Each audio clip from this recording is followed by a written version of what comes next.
Eu quero convidar você a abrir a sua Bíblia em Marcos capítulo 2.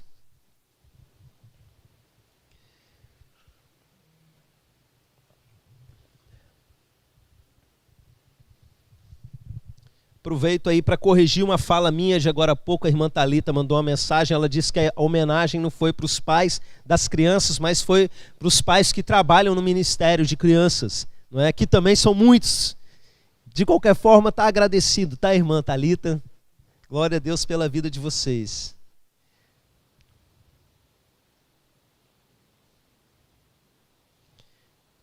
Marcos, capítulo 2.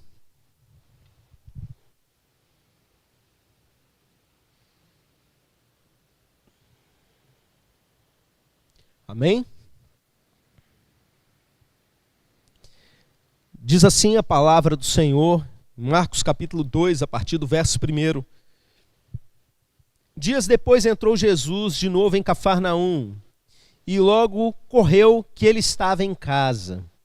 Muitos afluíram para ali, tanto que nem mesmo junto às portas eles achavam lugar, e anunciava-lhes a palavra. Alguns foram ter com ele, conduzindo um paralítico, levado por 4 homens. E não podendo aproximar-se dele por causa da multidão, descobriram o eirado no ponto correspondente ao em que ele estava, e fazendo uma abertura, baixaram o leito em que jazia o doente. Vendo-lhes a fé, Jesus disse ao paralítico: Filho, os teus pecados estão perdoados. Mas alguns dos escribas estavam assentados ali e arrazoavam em seu coração: por que fala ele desse modo? Isso é blasfêmia. Quem pode perdoar pecados senão um que é Deus? E Jesus, percebendo logo por seu espírito que eles assim arrazoavam, disse-lhes: por que arrazoais sobre essas coisas em vosso coração? Qual é mais fácil, dizer ao paralítico: estão perdoados os teus pecados, ou dizer: levanta-te, toma o teu leito e anda? Ora, para que saibais que o Filho do Homem tem sobre a terra autoridade para perdoar pecados, disse ao paralítico: eu te mando, levanta-te, toma o teu leito e vai para a tua casa. Então ele se levantou, e no mesmo instante, tomando o leito, retirou-se à vista de todos, a ponto de se admirarem todos e darem glória a Deus, dizendo: jamais vimos coisa assim. Amém? Estenda suas mãos na minha direção, abençoa a minha vida, pede para Deus me usar nesse momento, pede para Ele falar com você através da minha vida.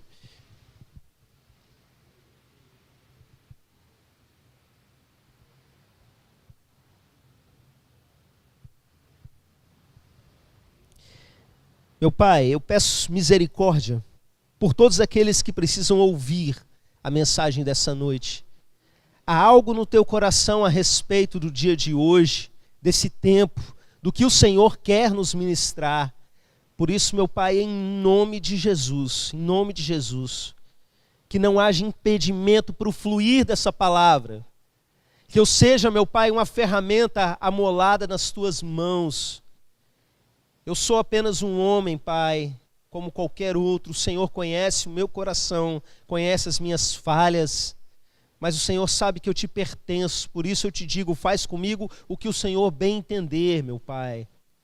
E fala a cada um que te ouve, tanto agora nesse momento, quanto aqueles que vão assistir essa mensagem depois. Em nome de Jesus. Amém. Amém. Irmãos, como eu disse na oração, Deus tem uma palavra bem específica para as nossas vidas em cima disso, e eu quero começar trazendo para vocês essa visualização do que aconteceu. Eu já estive lá nessa região há vários anos atrás. Eu tive o privilégio, um presente que Deus me deu, de poder ir até Israel, e ali eu fui até a cidade de Cafarnaum. E nesse local, existia ali as ruínas da sinagoga de Cafarnaum, e ali logo à frente, onde foi escavado nos anos 60, e descobriram um bairro inteiro ali, inteiro não, né? Em ruínas, do tempo de Jesus, um bairro do 1º século, os pedaços das casinhas de pedra. Ali já dava para a gente ter uma noção de mais ou menos como funcionava a vida daquelas pessoas.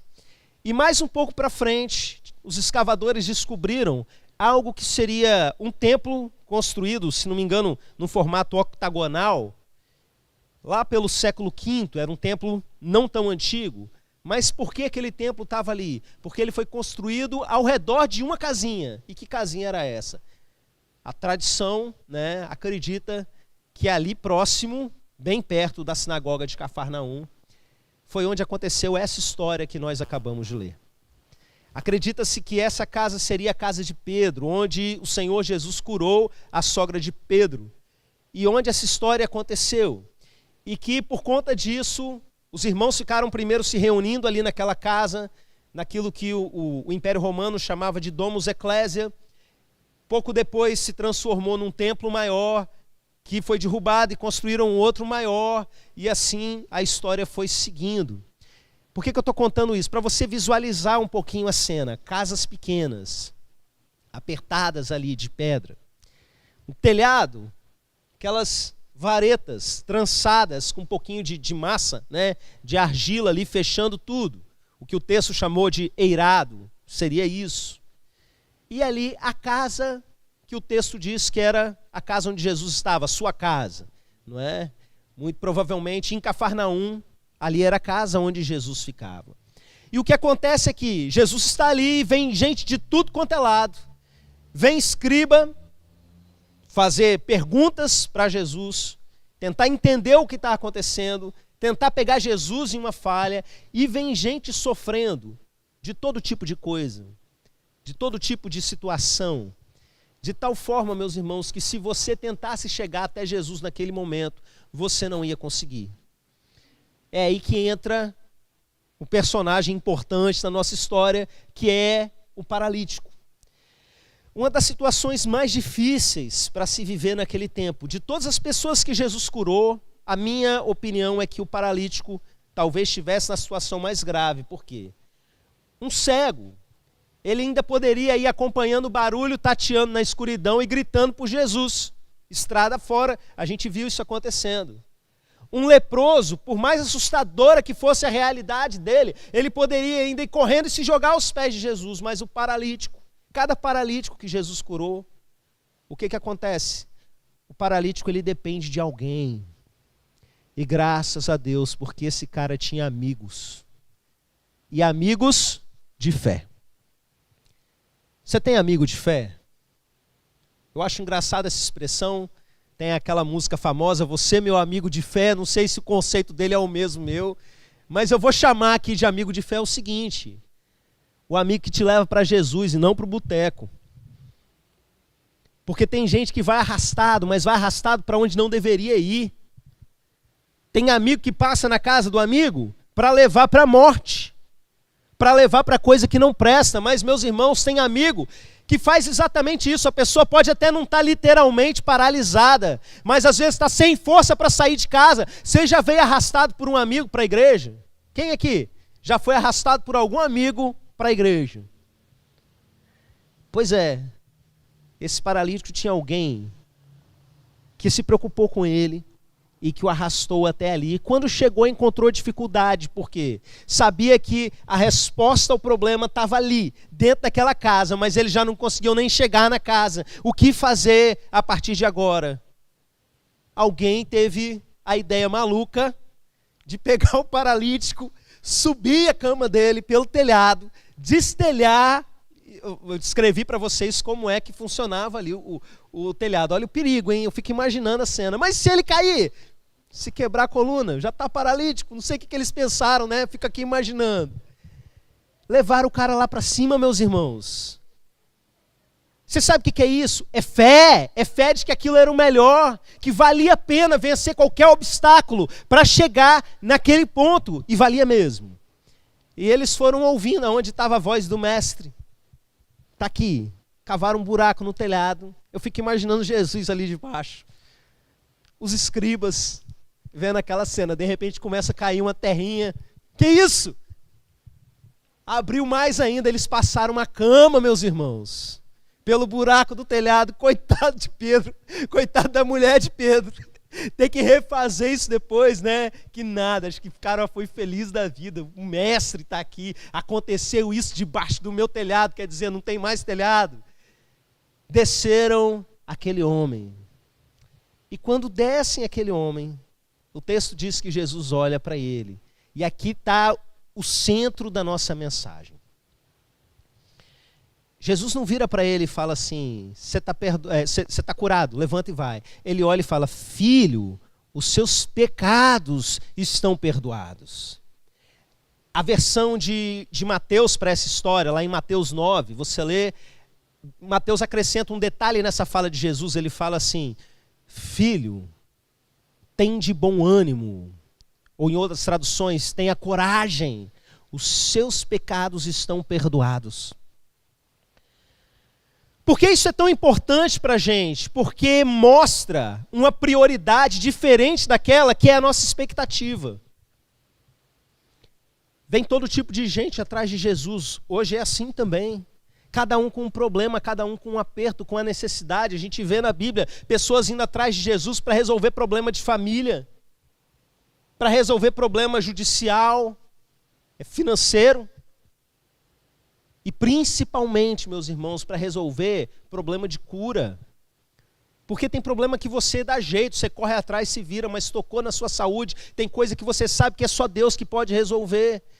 E essas pessoas vinham de tudo quanto é lugar, como a gente viu aqui nesse texto. E hoje acontece isso. Mas, meus irmãos, o que Jesus faz de primeira com esse homem é perdoar os pecados dele. Porque a prioridade, quando você olha do ponto de vista do céu, a prioridade não é aquilo que você acha que vai resolver o seu problema. A prioridade é mudar a sua vida. Irmãos, eu já vi paralíticos extremamente bem-humorados, com um sorriso no rosto, que transfere vida para todo mundo que está ao redor. Por quê? Porque algo aconteceu na vida deles que é muito maior do que simplesmente uma cura. Você está falando simplesmente para alguém que está paralítico? Sim, para você entender o tamanho do problema.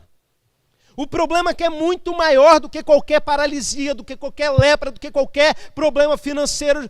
Não importa o tamanho do problema, o problema maior ainda se chama pecado na vida do ser humano. Olha, talvez você pense assim, não era um caso específico desse homem.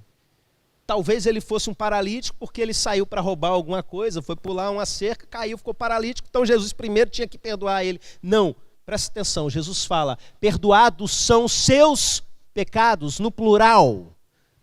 Sabe por quê? Porque ele não está falando de um pecado específico. Porque quando Deus entra na vida de uma pessoa para transformar a sua vida, para pegar alguém que é injusto diante de Deus e declarar aquela pessoa justa, Ele está dizendo que Ele leva sobre Ele todos os pecados, todos os que essa pessoa já fez e todos aqueles que ela ainda vai fazer.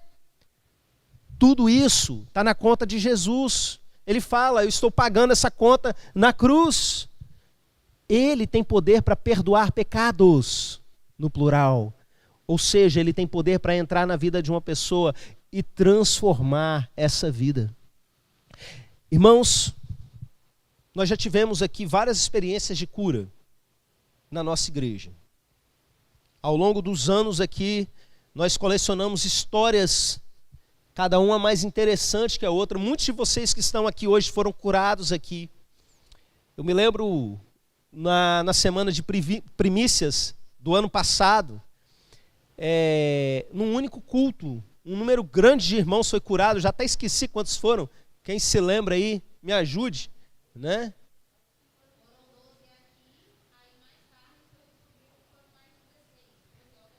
Total 16 curados num único culto.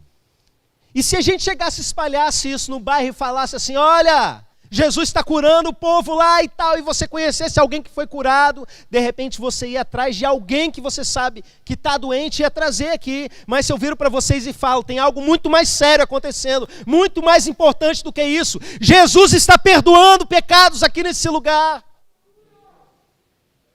É muito maior, meus irmãos. O problema maior daquele rapaz que estava tirando a vida dele, que estava tirando o ânimo, que estava tirando a coragem, que estava levando ele para a segunda morte, meus irmãos, é maior do que aquele problema que estava paralisando a vida terrena dele. O pecado afasta a gente de Deus, o salário do pecado é a morte. A Bíblia diz que enquanto a gente não passa por essa transformação, esse encontro com Jesus, em que Ele perdoa os nossos pecados, nós somos o que Paulo chama de filhos da ira. Outro texto vai dizer, a ira de Deus sobre eles permanecem. Todo mundo gosta de chamar Jesus de Pai, mas a verdade, segundo as Escrituras, é que a grande maioria está num estado de inimizade com Deus, ou seja, é inimigo de Deus. Todo aquele que não nasceu de novo ainda, todo aquele que ainda não foi perdoado dos seus pecados, segundo a Bíblia, é inimigo de Deus. Um inimigo amado, mas é um inimigo. Imagine que você ame muito alguém e essa pessoa se torna inimiga sua. E você continua amando essa pessoa. Faz mais que a sua obrigação, que Jesus mandou a gente amar os inimigos. Mas o nosso Deus é aquele Pai que ama aqueles filhos que se tornaram inimigos dele por causa do pecado. Quando fala pecados no plural, meus irmãos, está falando da natureza pecaminosa. Aquilo que todos nós já nascemos dessa maneira. E vamos caminhando dessa forma no decorrer da vida, até que um dia, por causa da loucura da pregação, a gente entende o tamanho do problema que nós temos. A gente entende, alguém prega para a gente, ou a palavra diretamente prega ali para a gente, e a gente entende o tamanho do problema, que é muito maior do que qualquer problema. Filho, tenha coragem, perdoados são os seus pecados. Mais importante do que curar a pessoa fisicamente, essa pessoa ser perdoada. O perdão é a coisa mais importante que você precisa receber. O céu é o local de habitação de todos aqueles que foram perdoados pelo Senhor, que pecaram, porque a Bíblia diz todos pecaram, mas foram perdoados pelo Senhor. A gente precisa ter esse entendimento. Olha, se você conhece alguém que de repente está paralítico, e você descobre aqui que Deus vai curar pessoas aqui nesse lugar, você faria como esses amigos, de trazer a pessoa arrastada para cá? Queridos, eu quero aplicar justamente a essa prioridade de Jesus. Arrasta quem você sabe que precisa de perdão. A situação é muito mais séria. É muito mais séria. Alguns pais ficam assim, não, porque eu não posso obrigar os meus filhos a irem para a igreja? Porque senão eles vão tomar ranço da igreja e não sei o quê, porque as coisas de Deus são voluntárias. Se seu filho não quiser ir para a escola, você deixa? Se o seu filho resolver, eu não quero comer isso não, eu só quero comer chips e pudim. A alimentação dele vai ser assim? Que porqueira de pai você seria? Eu dou glória a Deus porque meu pai me arrastou para a igreja, porque Ele me ama. Enquanto eu estava ali debaixo da sua responsabilidade, Ele me arrastou porque Ele ama. Arrastar para a igreja, meus irmãos, arrastar para um lugar onde essa pessoa vai ouvir de Jesus, vai ser apresentada a Jesus, vai ser fortalecida. É um ato de amor. Eu conheci pessoas que agiram dessa forma frouxa com os filhos. E hoje os filhos não estão onde deveriam estar. Arrastar para a igreja alguém que precisa de perdão é um ato de amor. Olha, aqueles escribas que estavam ali, acusando Jesus em pensamento de blasfêmia, e Jesus entendeu. Eles queriam era um sinal. Eles precisavam, na verdade, de um sinal para crer.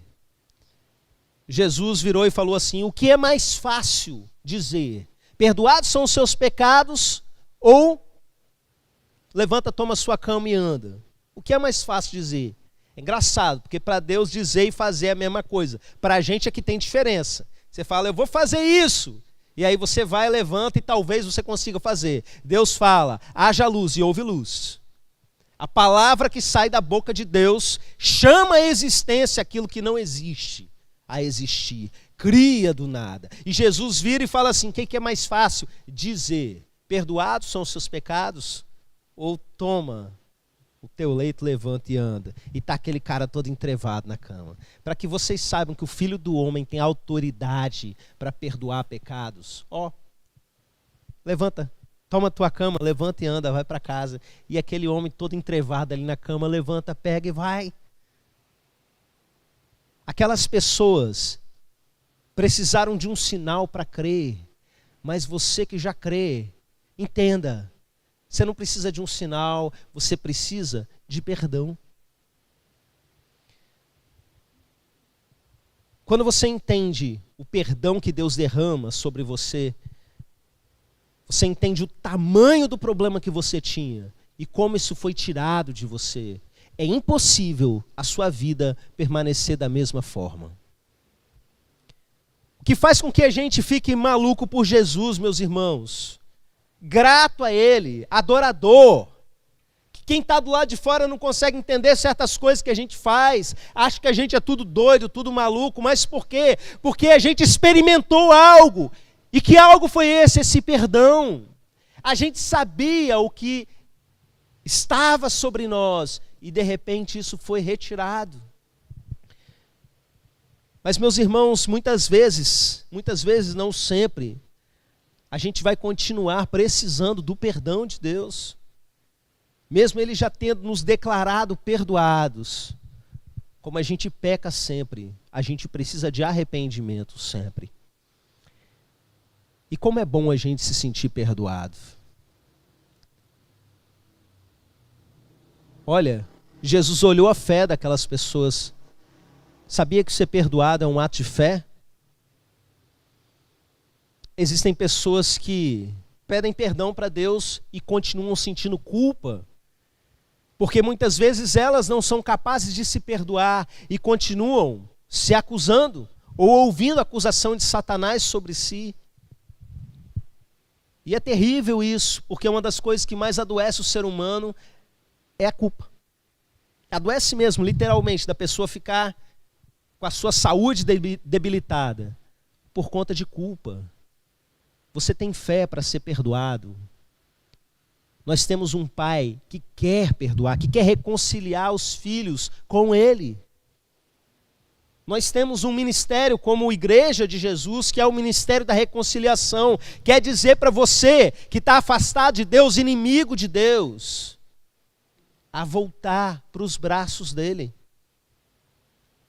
Esse é um tempo de arrependimento. Esse é um tempo de perdão sobre a sua vida.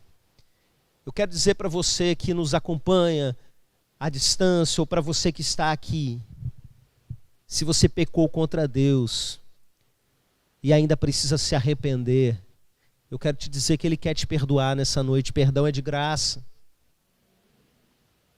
O que Ele pede é, agora vai e perdoe os outros, assim como você foi perdoado. Seja perdoado nessa noite, creia. Filho, tenha coragem. A culpa, o peso do pecado, as consequências do pecado sobre a nossa vida tiram o nosso ânimo, tiram a nossa coragem, muitas vezes jogam em depressão, em todo tipo de problema que o pecado traz. Muitas vezes, não estou dizendo que toda depressão é isso, entenda, mas que o pecado traz, ele traz. Mas no momento que você entende que você foi perdoado, você sai leve. A sua vida, como eu disse, não tem como continuar sendo da mesma maneira. Eu quero convidar a igreja a se colocar de pé. E eu quero falar para você que já foi perdoado. Entenda o tamanho disso que aconteceu e glorifique ao Senhor.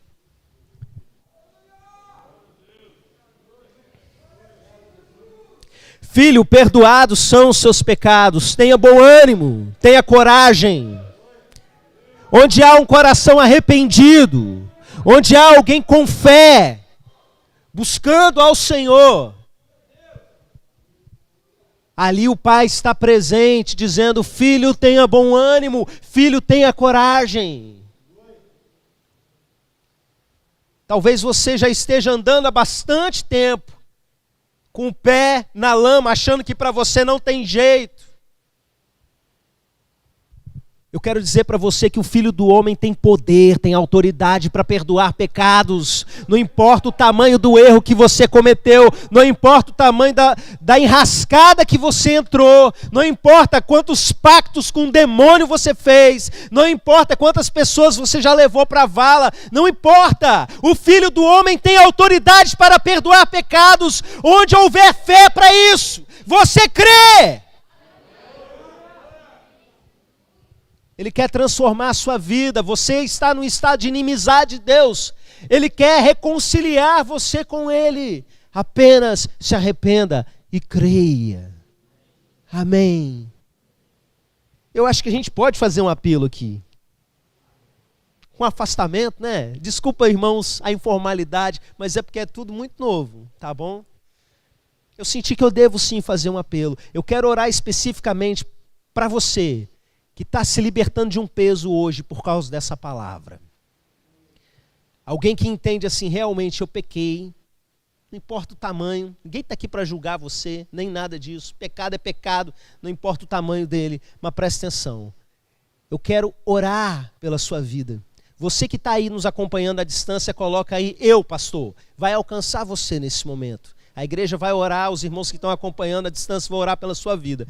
Mas você que está aqui, eu senti que devo fazer isso. Há arrependimento no seu coração? Vem para cá, vem para cá. Porque depois que a gente é perdoado, existe sempre a segunda parte.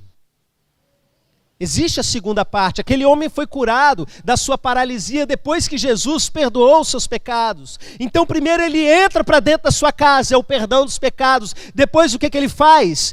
Ele restaura a sua casa. Ele vira e fala: toma seu leito e vai. Agora é a vida que segue.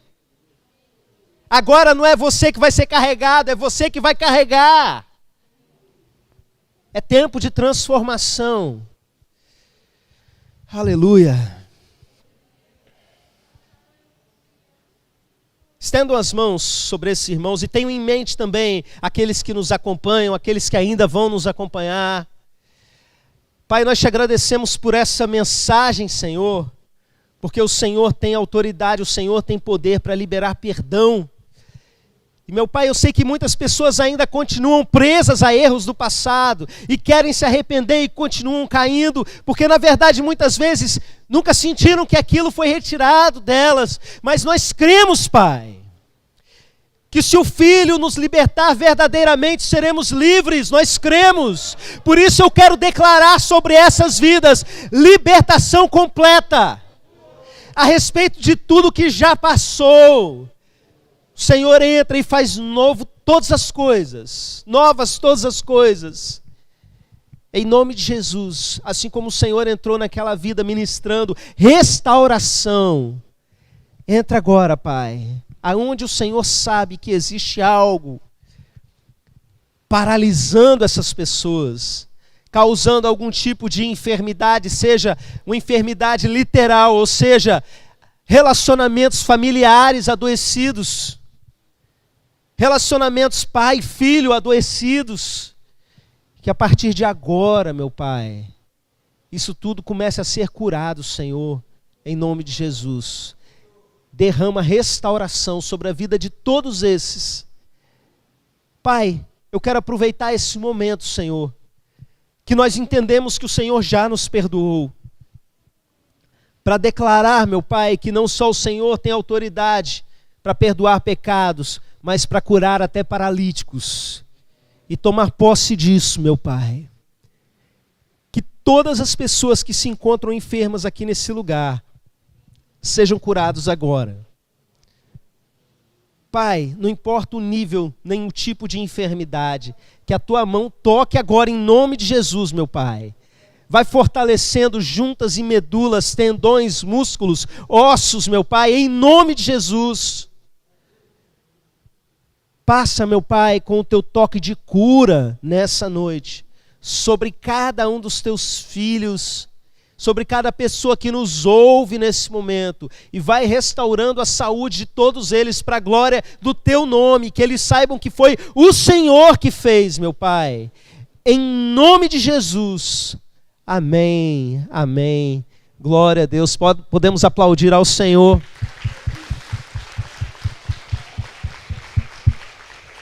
Amém. Irmãos, esse é um momento que normalmente a gente vinha todo mundo aqui para frente, abraçava, né? Mas eu quero pedir aos irmãos que são da nossa igreja, ou você que já se sente da nossa igreja, né? Vamos fazer amizade, vamos conversar com quem vocês ainda não conhecem o nome, não é? A gente não pode se abraçar, mas a gente pode se relacionar, a gente pode ser igreja, que é isso, não é? Amém? Os irmãos podem se assentar, graças a Deus pela vida de cada um de vocês. Estamos chegando ao final do nosso culto, nós temos um vídeo preparado pelo Ministério das Crianças, e nós vamos fazer da seguinte forma: nós vamos fazer a nossa oração final, e logo depois nós vamos transmitir o vídeo, tanto para quem está de casa, quanto para aqui. Vai dar certo aí? Irmão Johnson, irmão Eric? Amém. Enquanto eles vão terminando de se organizar, a gente vai orar. Lembrando que amanhã, 19h30, meus irmãos, nós estaremos aqui, um culto rápido, de apenas 1 hora, meia hora de palavra com oração, meia hora de adoração ao Senhor. Vai ser bênção. E na terça e na quarta, da mesma forma, espero por vocês aqui, tá bom? Vamos orar?